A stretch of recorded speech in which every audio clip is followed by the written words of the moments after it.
My everyday carry wallet is a Pularys Hobby Wallet. Why do I use the Hobby Wallet when I have so many others? I'll reveal its secrets and tell you what they cost. I got Pularys to donate a few more Hobby Wallet variants for this video, with 3 progressively increased quality leather types. You won't believe how much these wallets cost. They're cutesy, versatile, and offer amazing user experience. Just a little bigger in their perimeter than a credit card. It means I don't need a dedicated pocket just for my wallet. I can get the Hobby Wallet, my house keys and car keys all in the same jeans pocket. First, one of the Italia leather Hobby Wallets, made in-house with soft Italia leather in Europe at Pularys' own long-established factory. The leather is super supple and kinda stretchy. When I first reviewed one of these, I was a bit silly and squished Legos and random stuff in here, and it likes that. It's very forgiving due to the soft leather. Of course, you're supposed to put your cards in this part. Up to 8. I say around 4 or less for the best user experience. With that many inserted, you can pinch the sides, making room for your pinkies to grab the cards. That's very fast at the checkout, and the double snap fasteners prevent cards falling out. Sure, I could use one of my many pop-up eject wallets, but I feel silly doing this in public. Perhaps a carbon fiber or aluminium card holder. Imagine how fed up you'd be if you were the next person in line, waiting to pay for your stuff, watching me wrestle a card from this sandwich arrangement, or trying to push some cash under this clip. The Hobby Wallet gives me a minimalist wallet that's usable in the real world. Put cash or whatever you want in this second compartment. I like its simplicity and the fact it doesn't have predefined compartments or use cases. I can take a bunch of irregular items from my pockets and squish them in the Hobby Wallet. That's what makes it so fantastic to live with. You have to experience a Hobby Wallet yourself and live with it for a day to understand. You just won't want to swap back to your old wallet. At least I didn't. This tiny pocket is for coins. Who's got coins? Better for a spare key maybe. The positioning of this fold ensures you won't lose whatever goes in this bit.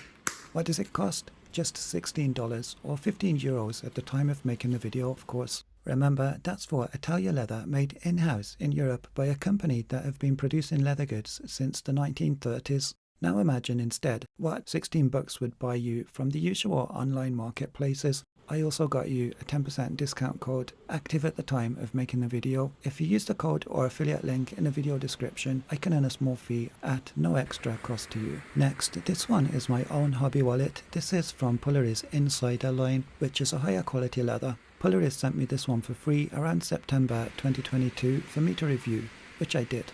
I've been using this Hobby Wallet ever since. By the way, I didn't pay for any of the Pularys wallets in this video, but that doesn't influence my opinion. I've reviewed lots of wallets that brands have sent to me for free, but this is the wallet I choose to use myself every day. The Insider line Hobby Wallets are made from vegetable tanned Nomad leather.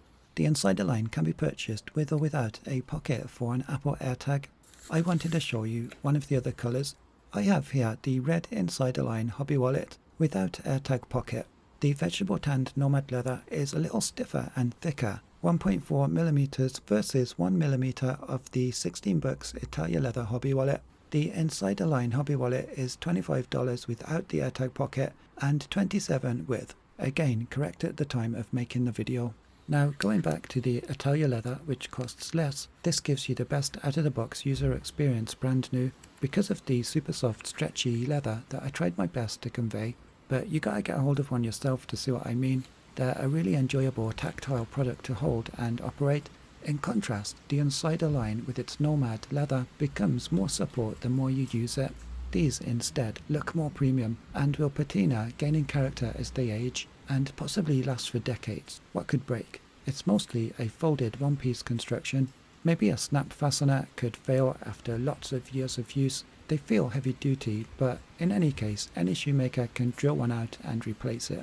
Coming up is the most premium saddle leather Hobby Wallet, but before that, let's take a look at the AirTag pocket. I have a third Insider line Hobby Wallet, this one in black, possibly the most popular colour choice, so I wanted to have the black one to show you too. The Pularys branded snap fastener secures your AirTag. Of course, they're not supplied with an AirTag. As with most AirTag holder wallets, put it in logo side down if you want the beeper to be louder. I prefer to look at the Apple logo.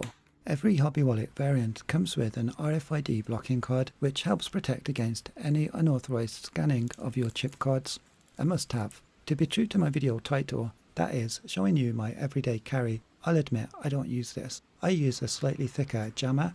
In my tests, I found a jammer to be more effective from a slightly greater range, but the card blocker Pularys ship with the wallet is the correct tool for the job. It's thinner and easily protects 4 cards either side of it when placed in the middle of the pack. Check the video description if you want to learn more about RFID blockers or jammers. Now the saddle leather hobby wallet. A specially treated vegetable tanned vintage saddle leather. Pularys describe it's treated with wax and heated in presses to create an aged and patina effect. That patina will exaggerate as it ages, developing a unique finish over time as it discolors, stains and scratches. All the more reason to push it in your pocket with other items. Instead of being fearful of scratching it, you welcome it. I hoped it would be a little more rough and matte finished. Out of the box it feels a little over processed, like it has a little too much sheen. So I think my favourite would be, $30 for the saddle leather at the time of making the video. I think my pick of the bunch would be either the Italia leather in black for that extra soft leather, or the black Nomad leather, which looks a little more grown up but would be a tad stiffer when new.